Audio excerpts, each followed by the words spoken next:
নকআউটের do or die match. ব্রাজিলের প্রতিপক্ষ শুধুই কি নরওয়ে? না, সেলেসাওদের প্রতিপক্ষ ইতিহাস বা পরিসংখ্যান এই ম্যাচে অন্তত।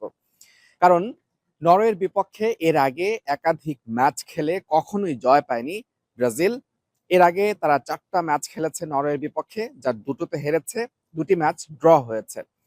1998 বিশ্বকাপে, সেবার ফ্রান্স বিশ্বকাপে ব্রাজিল নরওয়ের কাছে হেরে গিয়েছিল 2-1 গোলে, যেটি নরওয়ের এখন পর্যন্ত অন্যতম একটি বড় অর্জন বিশ্বকাপে। এরপর 2006 সালে আবারও ব্রাজিল 2-1 গোলে হেরে গিয়েছিল, সেটি একটি প্রীতি ম্যাচ ছিল। এর আগে 2টি ম্যাচ ড্র হয়েছিল। সব মিলিয়ে নরওয়ের বিপক্ষে জিততে হলে বা কোয়ার্টার ফাইনালের টিকিটটা কাটতে হলে এই ম্যাচে ইতিহাস বা পরিসংখ্যান পাল্টাতে হবে সেলেসাওদের।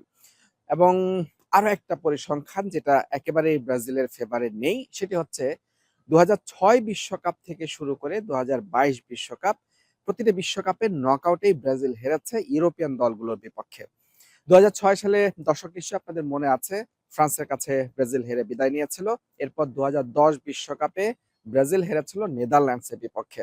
আর 2014 বিশ্বকাপের কথা নিশ্চয়ই সবারই মনে আছে, সেবার সেমিফাইনালে জার্মানির কাছে 7-1 গোলে হেরেছিল স্বাগতিক ব্রাজিল।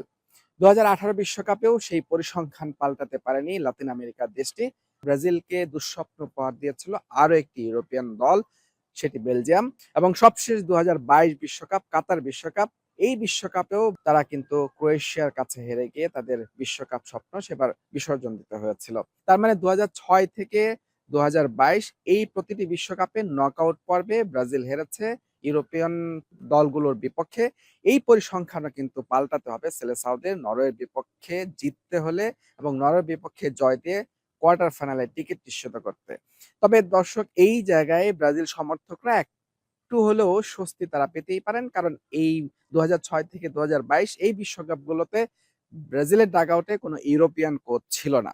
এবার ব্রাজিলের ডাগআউটে ইউরোপিয়ান কোচ, শক্তিশালী coach, master mind, Italian master mind Carlo Ancelotti, তিনি আছেন সেলেসাওদের ডাগআউটে।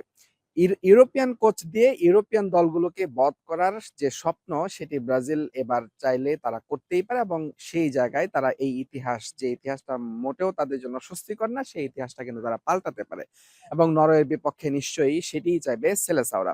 দর্শক, এই ম্যাচটাতে নরওয়ের বিপক্ষে জয় এবং ইউরোপিয়ান দলগুলোর বাধা টপকে নকআউট পর্বে টিকে থাকা, এই দুই সমীকরণ মেলাতে হবে ব্রাজিলকে। পাশাপাশি ব্রাজিলের এই মুহূর্তে সবচেয়ে বড় দুশ্চিন্তার নাম ইনজুরি। পাকেতা এবং রাফিনিয়া এই ম্যাচেও তারা খেলার জন্য ফিট নন এবং পাকেতা কিন্তু অনুশীলনও করেননি। সেই ক্ষেত্রে নরওয়ের বিপক্ষে নিউ জার্সি স্টেডিয়ামে ব্রাজিলের হয়ে আবারও দেখা যেতে পারে মার্তিনেলিকে, যিনি জাপানের বিপক্ষে একেবারে শেষ মুহূর্তে জয়সূচক গোলটি এনে দিয়েছিলেন। এবং রাফিনিয়ার পরিবর্তে রায়ানি আস্থা থাকবে সেলেসাও শিবিরে। এবং কোচ কার্লো আনচেলত্তি আরো একটা বিষয় মোটামুটি নিশ্চিত করেছেন, এই ম্যাচেও শুরুর একাদশে দেখা যাবে না নেইমারকে। তার মানে তিনি মাঠে নামবেন, হয়তো ম্যাচ টাইম কতটুকু পাবেন সেটা একেবারেই নির্ভর করছে কার্লো আনচেলত্তির উপর। এই ম্যাচে ব্রাজিল আরো একটা তারা ফেভার পাবে আমার কাছে মনে হয়, সেটি হচ্ছে ম্যাচটি হবে নিউ জার্সিতে, যে মাঠে ব্রাজিল তাদের বিশ্বকাপ মিশন শুরু করেছিল এবারের, সেটি মরক্কোর বিপক্ষে। সেখানে তারা কিন্তু ড্র করেছিল সেই ম্যাচটা এবং বিশ্বকাপের সবচেয়ে বাজে ম্যাচটাই মনে হয় সেখানে খেলেছিল। তবে নিউ ইয়র্কে এই মুহূর্তে প্রচন্ড গরম, তীব্র দাবদাহ এবং সেটার কিন্তু একটা অ্যালার্ট চলছে যুক্তরাষ্ট্র জুড়ে। সেই জায়গাটায় ব্রাজিল তারা এই ওয়েদারে কিছুটা হলেও অভ্যস্ত, তারা কিন্তু কিছুটা হলেও অ্যাডভান্টেজ পাবে। বিপরীতে ইউরোপের দেশ নরওয়ের জন্য কিছুটা হলেও সেই জায়গায় এই ওয়েদার বা এই রোদ বা এই তীব্র গরম তাদের জন্য কিছুটা হলেও বাধা হতে পারে।